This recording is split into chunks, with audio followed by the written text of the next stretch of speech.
क्या हाल है दोस्तों। यार हम सब अपनी आर्थिक स्थिति या फाइनेंशियल कंडीशन को बदलना चाहते हैं और इसी वजह से हम अक्सर सोचते भी रहते हैं कि पैसा कैसे कमाया जाए, और इस सवाल को लेकर हम अच्छी खासी रिसर्च भी करते हैं। आप ध्यान देना, जो नहीं कमा रहा है अगर आप उससे भी पूछोगे तो वो भी आपको 8-10 तरीके तो बता ही देगा कि इन तरीकों से पैसा कमाया जा सकता है। लेकिन फिर वो क्यों नहीं कमा पा रहा है? ये बहुत से तरीके तो हमें भी पता है, फिर हम क्यों नहीं कमा पा रहे हैं? कभी इस बारे में सोचा है?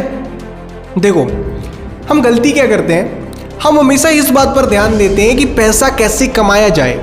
मतलब हम हमेशा तरीके ढूंढते रहते हैं, हम इस बात पर ध्यान नहीं देते हैं कि मैं पैसा क्यों नहीं कमा पा रहा हूँ। मैं आपको एक एग्जाम्पल से समझाता हूँ। जैसे मेरे को ये अच्छे से पता है कि एक कपड़े की शॉप से भी अच्छी खासी इनकम हो जाती है, तो मैंने अच्छा खासा इन्वेस्टमेंट किया, बढ़िया सी शॉप बनवाई, ब्रांडेड कपड़े रखे और वो सब कुछ किया जिससे लोग बाहर से ही देख के अट्रैक्ट हो जाए।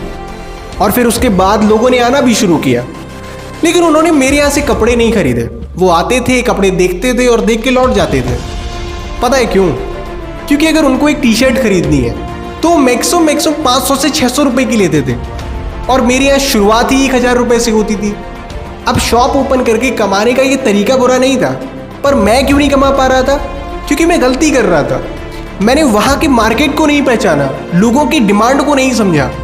अब अगर मैं अपनी गलती को सुधार के लोगों की डिमांड के हिसाब से कपड़े बेचूं तो वो बिजनेस भी बहुत अच्छा चलेगा।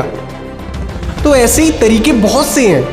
आप चाहे ज़्यादा से ज़्यादा पैसा कमाना चाहते हो या किसी भी फील्ड में सक्सेस होना चाहते हो, हमेशा इस बात पर ध्यान दो कि मैं क्यों नहीं कर पा रहा हूँ, मैं गलती कहाँ कर रहा हूँ, कहीं मेरे सोचने का तरीका ही तो गलत नहीं है। फिर जब अपनी गलतियों को ढूंढोगे, सुधार करोगे, उसके बाद आपको कभी भी अपनी फाइनेंशियल कंडीशन को बदलने के लिए सोचना नहीं पड़ेगा, वो खुद ही बदल जाएगी।